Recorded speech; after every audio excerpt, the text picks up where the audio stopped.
Hey guys, welcome back to my channel Indrajit Sutradhar official. তো আজকে আমি মাটি দিয়ে একটি প্রদীপ বানাবো, পঞ্চপ্রদীপ। তার জন্য প্রথমে ক্ষেত থেকে মাটি নিয়ে আসলাম।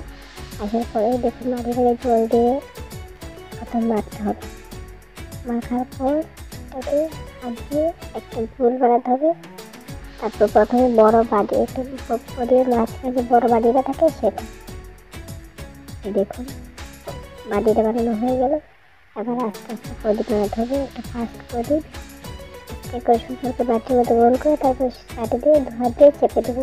এই গোল কত সুন্দর একটা প্রদীপ হয়ে গেছে। এই দেখুন দ্বিতীয় প্রদীপ হচ্ছে এটা। প্রথম বাটির মতো বানালাম, এবার জল লাগিয়ে পলিশ। এই দেখুন এইভাবে 7টা বানিয়ে নেবো। 7টা বানিয়ে নিয়ে এবার বাটিটা এখানে রেডি আছে। বাটি 7টা দিয়ে 7টা রেখে দেখুন। ভিডিওটা ভালো লাগে সবাই লাইক, কমেন্ট, শেয়ার এবং সাবস্ক্রাইব করতে ভুলবে না। এবার উল্টে দিয়েছি। এবার এদিকে মাটি লাগাতে হবে। এখানে আস্তে আস্তে আমি কীভাবে লাগাচ্ছি দেখুন, নিখুঁতভাবে। এই দেখুন লাগানো হয়ে গেছে। এবার উল্টে একটা পিঁড়ির উপরে রেখে দিয়েছি, একটা কাঠ রোদের মধ্যে শুকাতে দেবো। রোদে শুকানো দিয়ে দিয়েছি। এবার পেন্টিং করে মানে কালার করবো আর কি। বিভিন্ন রকম কালার করেছি। কালারটা আপনাদের যে যেরকম সুবিধা সেরকম কালার করে দেবেন।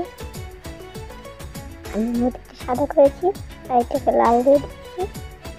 এই কালার করানোর পরে কী হবে জানো, আমাদের প্রদীপটা মাটিতে আগুনে পোড়াতে হবে না, এমনি ঠিক হয়ে যাবে। না আগুনে, অনেক প্রদীপ আছে আগুনে না পড়লে তেলটা খেয়ে নেয়, কিন্তু রং করলে আর খাবে না।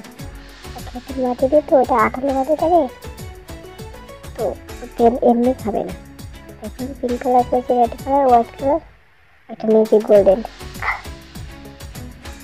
দেখুন কত সুন্দর হয়েছে।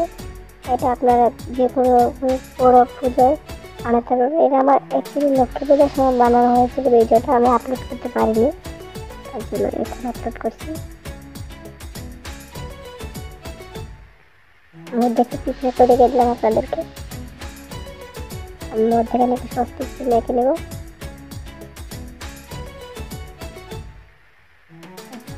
চিহ্ন এঁকে নিয়েছি। আর সাইডে একটা রেড কালার বর্ডার দিয়ে দেবো। বর্ডারটা দিয়ে দিচ্ছি।